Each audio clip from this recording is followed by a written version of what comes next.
दो भाई की प्रेरणादायक कहानी। राजू और गोलू दो भाई थे।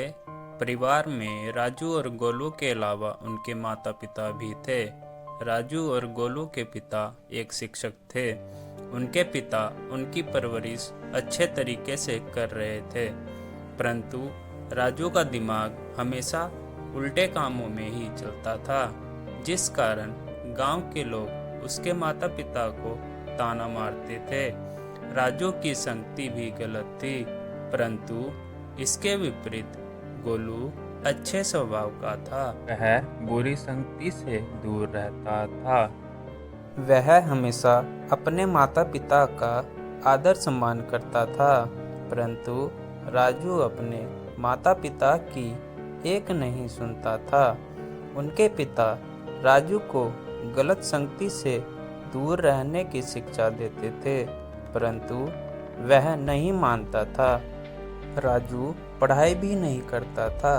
उनके पिता को राजू और गोलू दोनों के भविष्य की चिंता सताती थी। गोलू ने अपनी पढ़ाई लिखाई अच्छे तरीके से पूरी कर ली और एक अच्छी नौकरी प्राप्त कर ली। इसके विपरीत राजू नशे का आदी हो चुका था। राजू कोई काम धंधा भी नहीं करता था, बल्कि अपने पिता के पैसों से ही गुजारा करता था। कुछ समय बाद उसके माता पिता दोनों का ही देहांत हो गया। इसके विपरीत गोलू बहुत बड़ा आदमी बन गया था। वह शहर में आलीशान मकान में रहता था। अब राजू को अपना गुजारा करना मुश्किल हो चुका था। अब उसे अपने पिता के कहे वचन याद आते हैं। यदि वह बचपन में ही अपने पिता के वचनों का पालन करता तो उसे यह दिन नहीं देखना पड़ता।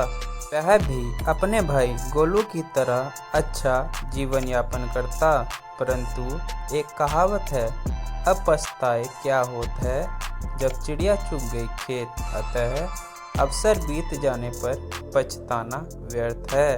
अतः हम सभी को यह सीख मिलती है कि हमें समय का सदुपयोग करना चाहिए और बुरी संगति से दूर रहना चाहिए। धन्यवाद।